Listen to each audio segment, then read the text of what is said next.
রহমত, মাগফিরাত, নাজাত নিয়ে ফিরে এসেছে রমজান। কিন্তু এই রহমত মানুষ কি মানুষের উপর একটুও করছে? মানুষের হৃদয়, মন এতটা নির্দয় হয়ে গেছে, কেউ কারোর প্রতি আমরা রহম করি না। গত বছর এই রমজানেই ইসরায়েল বাহিনী ফিলিস্তিনিতে আক্রমণ করেছিল।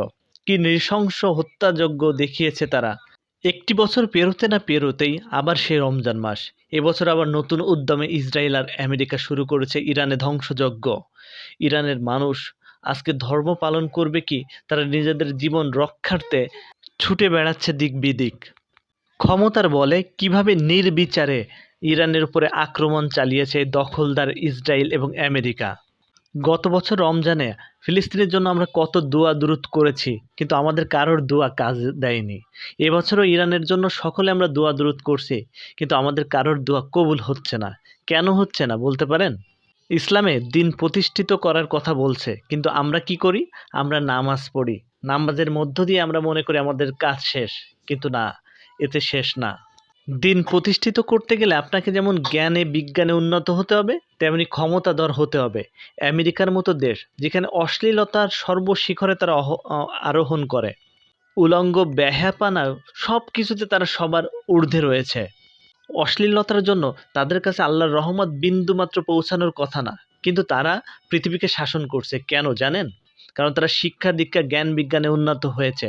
তারা অর্থনৈতিকভাবে সামরিকভাবে তারা উন্নত হয়েছে। আমরা মুসলমানরা 5 বার আল্লাহর কাছে হাজিরা দিয়ে নিজেদের দায়িত্ব শেষ মনে করেছি।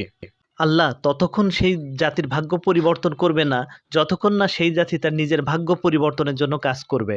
আজকে ইউরোপ আমেরিকার দেশগুলো দেখলে আমরা এটাই বুঝি। এজন্য শুধু নামাজের মধ্যে সীমাবদ্ধ না থেকে আমাদের জ্ঞান বিজ্ঞানে উৎকর্ষতা বাড়াতে হবে, আমাদের পারমাণবিক সক্ষমতা বাড়াতে হবে, আমাদের অর্থনৈতিকভাবে সমৃদ্ধি বাড়াতে হবে।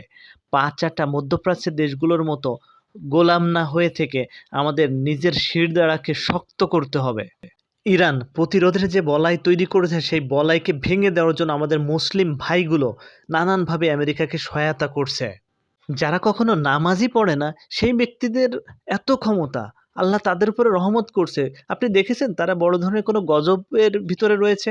কিন্তু মুসলমান দেশগুলো দেখেন, আমাদের মতো এই তৃতীয় বিশ্বের দেশগুলো দেখেন, অনাহার অর্ধহারে মানুষ মারা যাচ্ছে, নির্বিচারে মারা যাচ্ছে, কিচ্ছু করার নাই। নামাজ পড়ার পরেও কেন আমাদের উপরে রহমত বর্ষিত হচ্ছে না, এটা ভেবে দেখতে হবে। তাই আসেন নামাজ শেষ করে আমরা বের হই জ্ঞান অন্বেষণে, আমাদের নিজেদের শিরদাঁড়াকে শক্ত করার জন্য। আল্লাহ তখনই আমাদের সাহায্য করবেন যখন আমরা শিক্ষার মধ্য দিয়ে নিজেদেরকে সর্বশিখরে আরোহণ করাতে সক্ষম হব।